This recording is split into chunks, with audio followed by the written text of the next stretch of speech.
এবং ওনাদেরই জ্যেষ্ঠ সন্তান বিএনপির ভারপ্রাপ্ত চেয়ারম্যান জনাব তারেক রহমান আজকের প্রধান অতিথি তার বক্তব্য রাখছেন।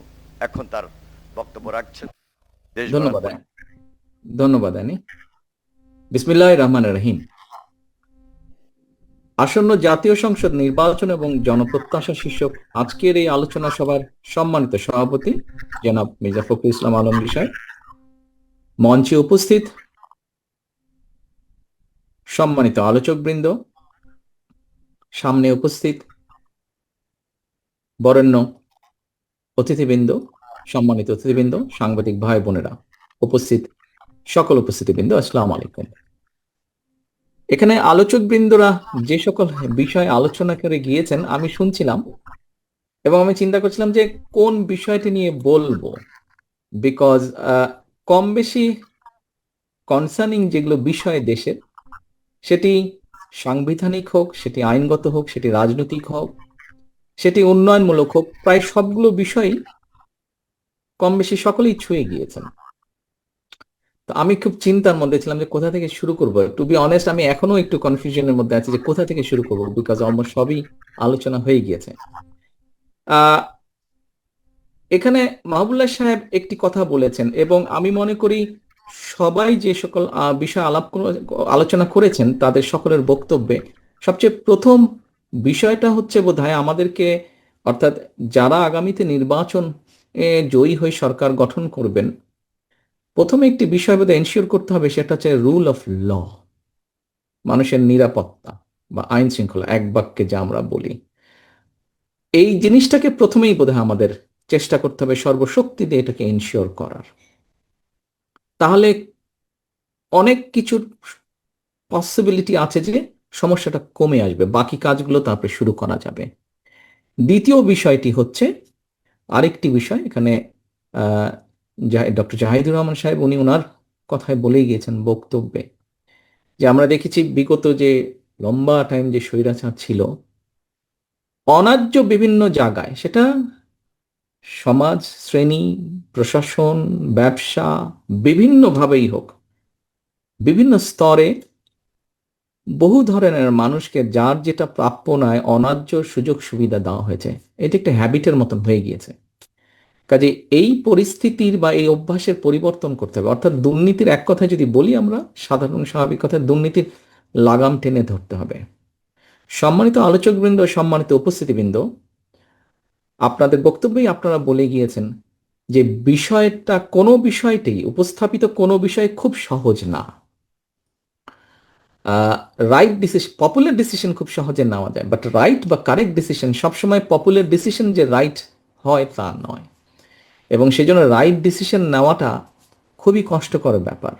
মাহবুবুল্লাহ সাহেব ওনার কথায় আরেক জায়গায় বলেছেন যে রাইট ডিসিশন নিতে হলে অনেক সময় নিজের আপনজনকেও সরিয়ে রাখতে হয় বা দূরে রাখতে হয়। উদাহরণ দিয়ে উনি বলেছেন, আমি ওনার সাথে সম্পূর্ণ একমত। এখানে অনেকজন অনেকগুলো কথা বলেছেন। আমি একটা ভিন্ন, যদিও বিষয়টি আমি অন্য অন্য জায়গায় আলোচনা করেছি, আপনাদের সামনে যতগুলো আপনারা বিভিন্ন বিষয় উপস্থাপন করেছেন, কম বেশি আপনাদের সামনে যে ফোল্ডারটি আমরা দিয়েছি, প্রত্যেকের কাছে যে ফোল্ডারটি দিয়েছি, এই ফোল্ডারে যদিও 7টি বিষয় আমরা মূল এমফেসাইজ দিচ্ছি, এগুলো ডিটেল বিষয়গুলি আমরা আমাদের ম্যানিফেস্টো দিয়ে দেবো এবং আরও অনেকগুলো বিষয় থাকবে ম্যানিফেস্টোতে। কিন্তু একটি রাজনৈতিক দল হিসাবে আমরা যখন মানুষের কাছে যাচ্ছি নির্বাচনকে সামনে রেখে, জনপ্রত্যাশাকে সামনে রেখে যখন ভোটের জন্য চাইছি, খুব বেশি জিনিস সাধারণত মানুষ মনে রাখতে পারে না। মানুষের যেটা প্রয়োজন, যেটা ডক্টর জাহিদুর রহমান সাহেব বলেছেন, যে জনগণ বলতে আমরা যাদের কাছে, বিভিন্ন শ্রেণীর কাছে বিভিন্ন জিনিসের প্রায়োরিটি আছে।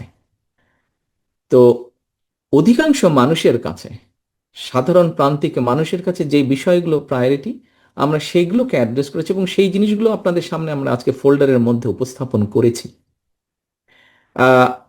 একটি জিনিস, আমার কথাটা হয়তো একটার সাথে একটা একটু পুরোপুরি মিল নাও থাকতে পারে, তবে বোঝানোর স্বার্থে আপনারা যে বিষয়গুলো আলোচনা করেছেন তার বাইরে আপনাদের সামনে আরো সমস্যার গভীরতা বোঝানোর জন্য দু একটি বিষয় আমি তুলে আনতে চাই।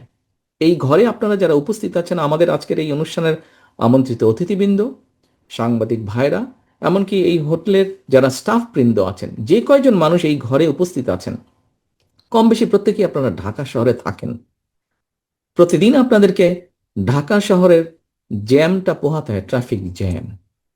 আমরা এখানে কেউ কিন্তু ট্রাফিক জ্যাম নিয়ে কথা বলিনি, কিন্তু এটা এমন একটা বিষয় যেটি অবশ্যই আগামী সরকারকে অ্যাড্রেস করতে হবে। তা হলে যেভাবে এনার্জি, যেভাবে সময়, পরিশ্রম সবকিছু নষ্ট হয়ে যাচ্ছে, যা প্রতিদিন পিছিয়ে নিয়ে যাচ্ছে জাতিকে, এটা সয়ে যাচ্ছে মনে হচ্ছে আমাদের, কিন্তু এটা সয়ে গেলে তো চলবে না।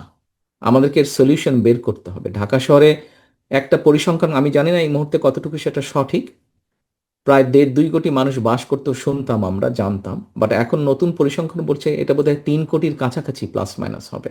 এত মানুষ ঢাকা শহরে বাস করে।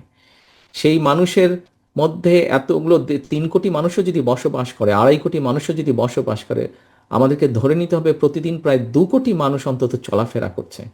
এই 2 কোটি মানুষ স্বাচ্ছন্দ্যে, কম বেশি স্বাচ্ছন্দ্যে চলাফেরা করবে এরকম পরিস্থিতি আমাদেরকে তৈরি করতে হবে। সেটি বোধহয় নেই।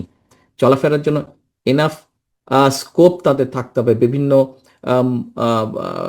Different kind of transportation, mobility থাকতে হবে। সেই বিষয়টি আলোচিত হয়নি। তবে এটি আপনারা দেখছেন, ফিল করছেন। আমি আরেকটি গুরুত্বপূর্ণ কথা বলি। ঢাকা শহরে যদি 3 কোটি মানুষ থেকে থাকে এই মুহূর্তে, 2.5 থেকে 3 কোটি মানুষ থেকে থাকে, একজন মানুষের প্রতিদিন প্রয়োজন হয়, সব রকম কাজের জন্য প্রয়োজন হয় 100 লিটারের মতন পানি। এই মুহূর্তে ঢাকা শহরে যদি আন্ডারগ্রাউন্ড ওয়াটার আমাদেরকে বের করতে হয়, প্রায় 1000 ফিটের কাছাকাছি আমাদেরকে নিচে যেতে হয়। আন্ডারগ্রাউন্ড ওয়াটার লেভেল এতটা নিচে চলে গিয়েছে। আহ খুব কাছে যেটা নদী, বুড়িগঙ্গা নদী, এই বুড়িগঙ্গা নদীটার পানি সম্পূর্ণ ব্যবহারের অযোগ্য। তার থেকে একটু দূরে শীতলক্ষ্যা নদী, এটা মোটামুটি ব্যবহারের অযোগ্যের কাছাকাছি চলে এসছে। তারপরেও সেখান থেকে পানি এনে ফিল্টার করে বা পিউরিফাই করে ব্যবহার করা হচ্ছে, কিন্তু সেটার পরিমাণ ধীরে ধীরে কমে আসছে। এখনই যদি আমরা সচেতন না হই। নতুন করে যেই পানি প্রজেক্ট হচ্ছে, এটা মেঘনা নদী থেকে আনছে। তবে মেঘনা নদীর আশেপাশে এখন মিল ফ্যাক্টরি অনেক কিছু হচ্ছে, এবং কয়েক বছর পরে এটিও ব্যবহারের অযোগ্য হয়ে যাবে। সম্মানিত উপস্থিতিবৃন্দ, আপনি এই মুহূর্তে সবকিছু মিলিয়ে প্রায় 2.5 কোটি লিটারের মতন পানি সরবরাহ করছে, যে প্রতিষ্ঠানগুলো সরবরাহ করতে পারছে পানি।